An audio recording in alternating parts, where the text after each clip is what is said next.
UP सियासी गलियों में इन दिनों समाजवादी लाल गमछा लपेटकर साइकिल की सवारी करने के लिए हाथ पैर मार रहे हैं। दिल्ली चुनाव में शिकस्त खाने के बाद अवध ओझा अब सियासत के पन्नों पर नया चैप्टर लिखने को बेताब है।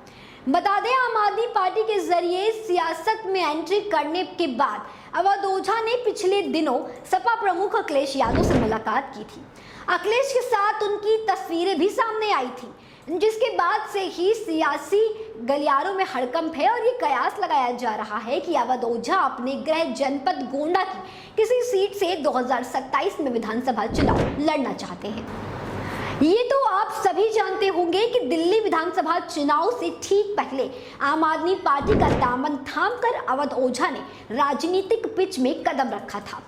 झाड़ू थामकर दिल्ली की गद्दी पर सपना देखने वाले अवध ओझा ने पटपतगंज विधानसभा सीट से किस्मत आजमाया था, लेकिन जीत नहीं सके और अब उनकी नजर 2027 विधानसभा चुनाव पर है। बता दें, बीते 2024 में यूपी की प्रयागराज से लेकर अमेठी फैजाबाद लोकसभा सीट से चुनाव लड़ने की प्लानिंग कर रहे अवध ओझा और बीजेपी से लेकर कांग्रेस तक टिकट पाने को बेताब थे। इसी के चलते मायावती ने फूलपुर सीट से उन्हें बसपा से टिकट पर चुनाव लड़ने का ऑफर भी दिया था, लेकिन अवध ओझा रजामंद नहीं हुए थे। इस बात का खुलासा उन्होंने खुद ही किया था।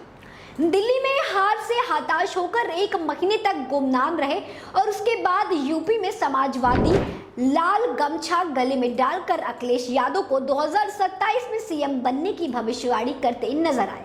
सपा के पक्ष में बैटिंग करके अवध ओझा यूपी में अपने लिए सियासी जगह बनाने की प्लानिंग कर रहे हैं। अब सवाल यह है कि दिल्ली की झाड़ू से हार के बाद अवध ओझा यूपी की साइकिल से जीत की ओर बढ़ पाएंगे? क्या अखिलेश यादव का साथ उन्हें 2027 में विधानसभा की दहलीज तक पहुंचा पाएगा, या फिर ये भी एक सियासी स्टॉप बनकर रह जाएगा जहां से वापसी फिर गुमनामी हो?